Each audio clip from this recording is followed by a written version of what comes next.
भैया देखा ये जमाना में आजकल के लड़का अपने माई बाबू के मानत ना हो। बहुत लोग अपने माई बाबू के घर से निकाल देते हवन। ऐसे हमके एक लाइन गीत के माध्यम से कहे के पड़ल। कैसे?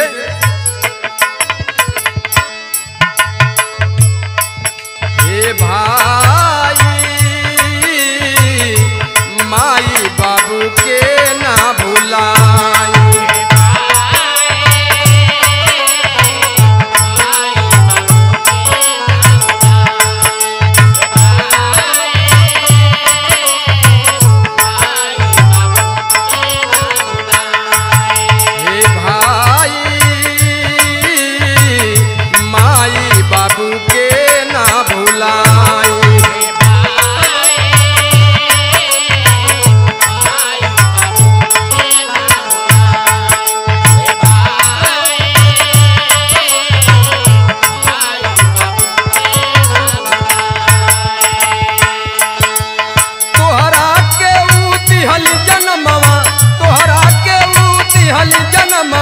बहुते दुखवा उठाई।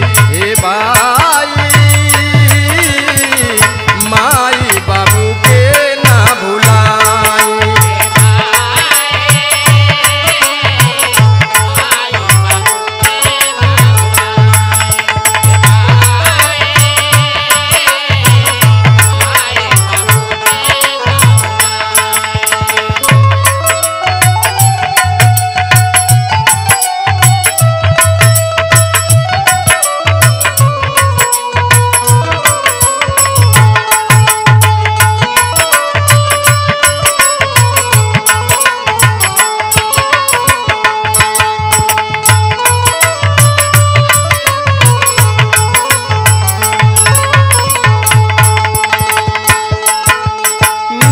महीना पेटवा में रखली माई छुपा के।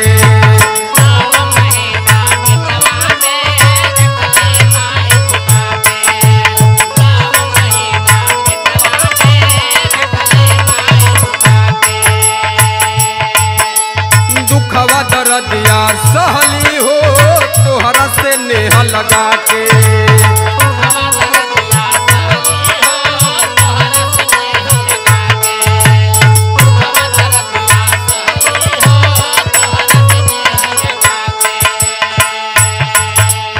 अपने बेटवा खातिर माई केहू से लड़ जाई। हे भाई माई बाबू के ना भुलाई,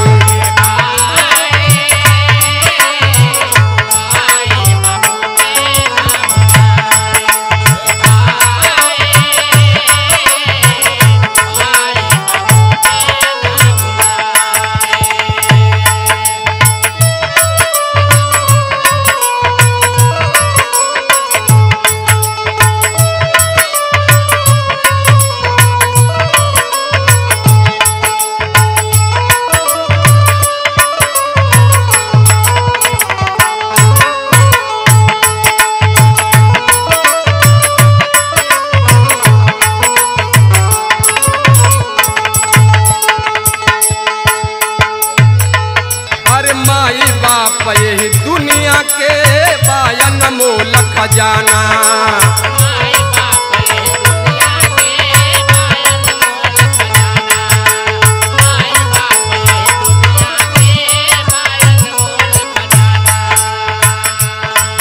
अरे रब से पहले माई बाप के पूजे लाई जमाना।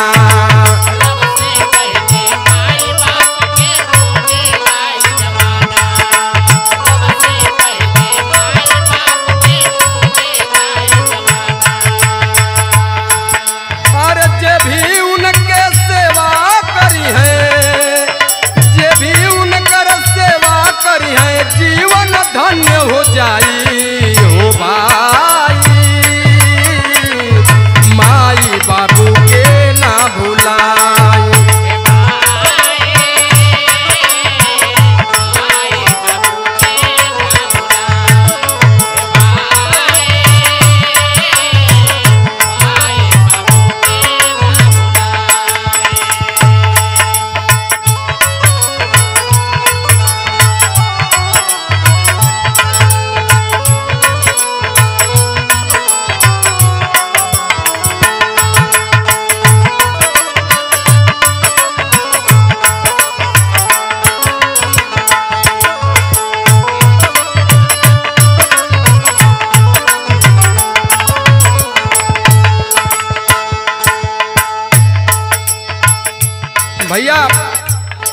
माई का ममता ऐसा होला कि ये दुनिया में कबो केहू पूरा ना कर पावेला।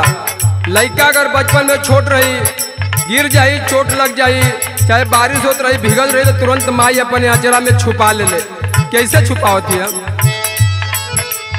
दिन दोपहरिया चाहे बदरिया रखली तोह के छुपा के।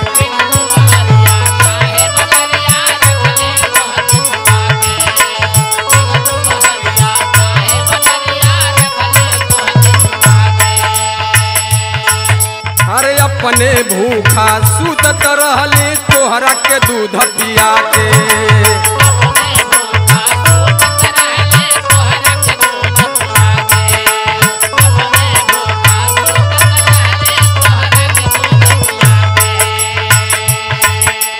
केतनो कमाईबा केतनो खियाईबा न माई के कर जाओ राई। हे भाई माई बाबू के ना भुलाई। हे भाई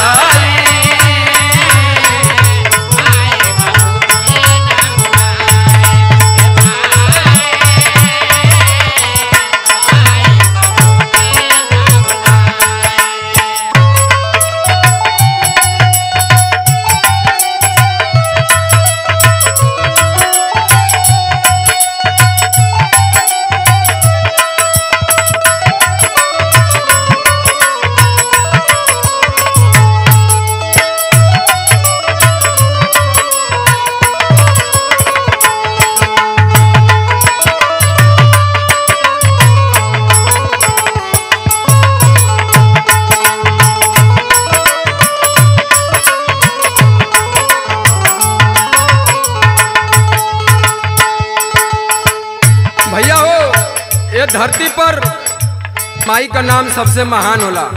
कैसे का नाम बा? माई दुर्गा माई काली मई से सृष्टि रचाइल।